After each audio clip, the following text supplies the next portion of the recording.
Good morning. I wanted to give you a chat that some of the things have been on my mind lately. I think you might find it interesting because I think I'm interesting. So yeah, maybe you will too. But right now I'm not feeling very inspired with all these interesting creative thoughts. I mean, just half an hour ago I had Meatloaf on, this band. I was feeling so pumped. I'm like, oh, I could talk about this and this and this. And maybe that'll really engage someone and that will really rile them up and inspire them to think deeper about their life, or maybe just make them laugh. That'd be nice. Some of the things I've been thinking about is work and how most people just work a full-time job, average salary around 60 to 100,000 a year. And I read some statistic. I think it was 3/4 of people hate their job, and like half of people don't like their job, and how much of a part of our lives it is, and how unnecessarily. And I think it might be a trap. Yeah, I think there might be a trap. Work is great. We need to work. It's in our DNA. We need to work, but the style and the amount of hours and the reason why and what we get out of it, that's the problem. Work, fantastic, but what are the goals? The main goal in Australia is this feeling that if save up and work really hard when you're young, then you can get a house deposit and pay off your house quickly, and then hopefully in like 10-20 years the house will be worth a lot more, and then you can sell that house for a profit. And that's like what most people kind of aim towards in their lives here in Australia. But they also, want to have a couple of beers on the weekend and, enjoy the sunshine. But I want to help people because I think that there's some things wrong, and maybe I'm the one of millions of people who know this, billions of people, but maybe I've got the right thing to transfer my feelings honestly, and it's maybe it'll just hit you another level. Like, you may say, well, why does your opinion even matter? Well, it doesn't really, but you have the option to hear it. And if that gives you entertainment or is value to you, then I'm not hurting anybody, and I think that's a positive thing. And so what I'm thinking about the issues with work is the values we aspire with financial security, and perhaps that's not entirely true, because how many people are financially secure but they're not emotionally secure or physically secure, and so they focus entirely on saving collateral, but they neglect a part of them which makes it null and void. What's the point of having all this money if you have no health or no love, or you can't channel your emotions properly? You're not even going to be able to benefit from that financial security, so it's almost a waste of time. I'm not trying to tell people not to work hard.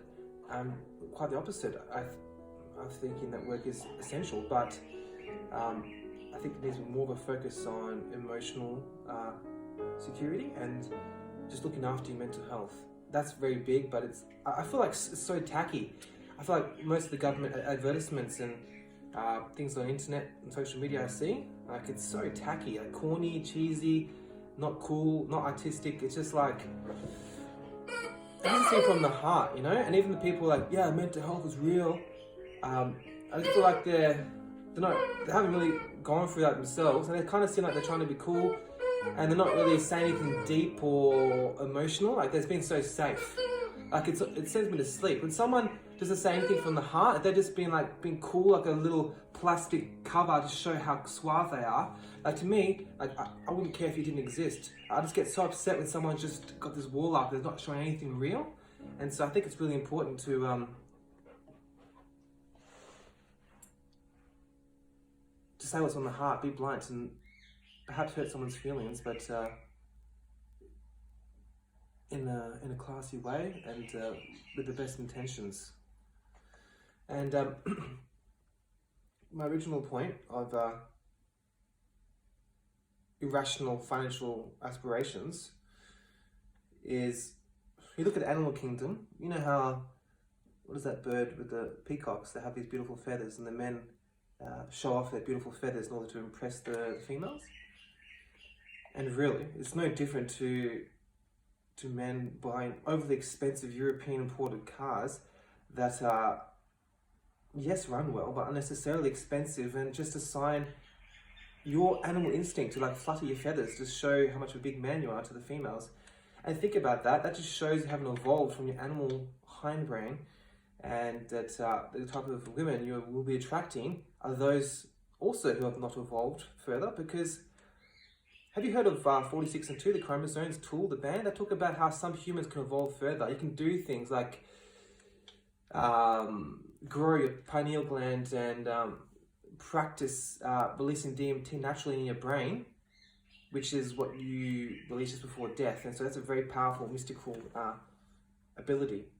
And our world is so scientific and matter of fact and frank and pragmatic that we forget that part of it. And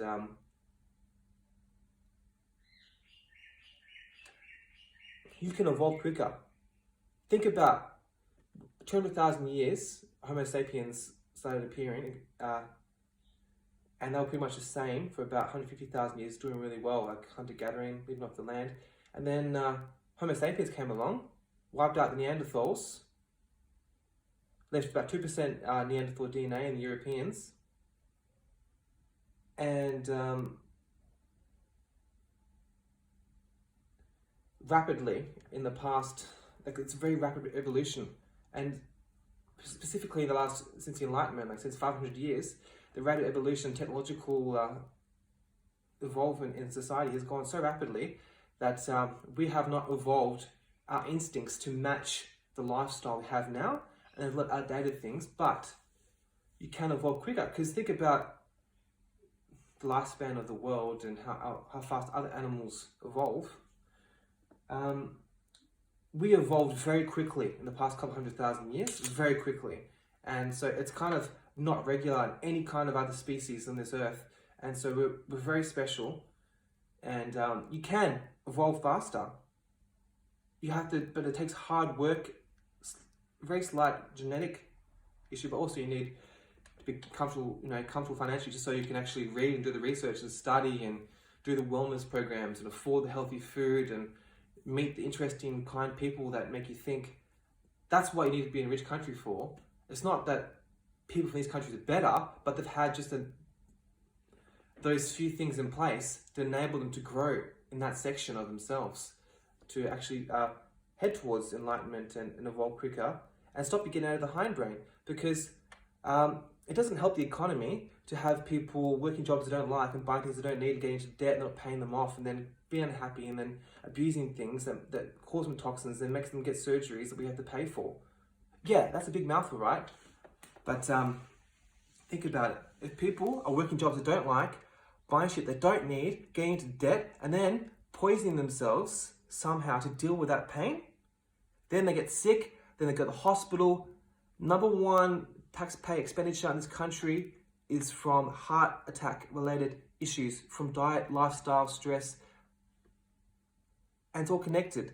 So you think you're being a good Australian capitalist just to work and consume and get into debt and be unhappy, but you're not. You can be put to strain up subconsciously. It's not your fault. It's what you're trained to do, but that's unfortunately a byproduct. As a takeaway from today, I'm going to end this because I know everyone's got really bad attention spans and I'm probably boring the shit out of you. But to take away from this, just don't accept that the current mode of what's normal and what's valued is true and just. Because 400 years ago, everyone thought shaving your eyebrows was the sickest thing, and like chubby girls were hot. And so yeah, everything's always changed. So if you think a little differently from others and don't think, you don't really value what's right, and you may get picked on for that, maybe just maybe you're the only woke one in this crowd of sheep. or maybe you are just a bit fucked up. But you know what? We all are.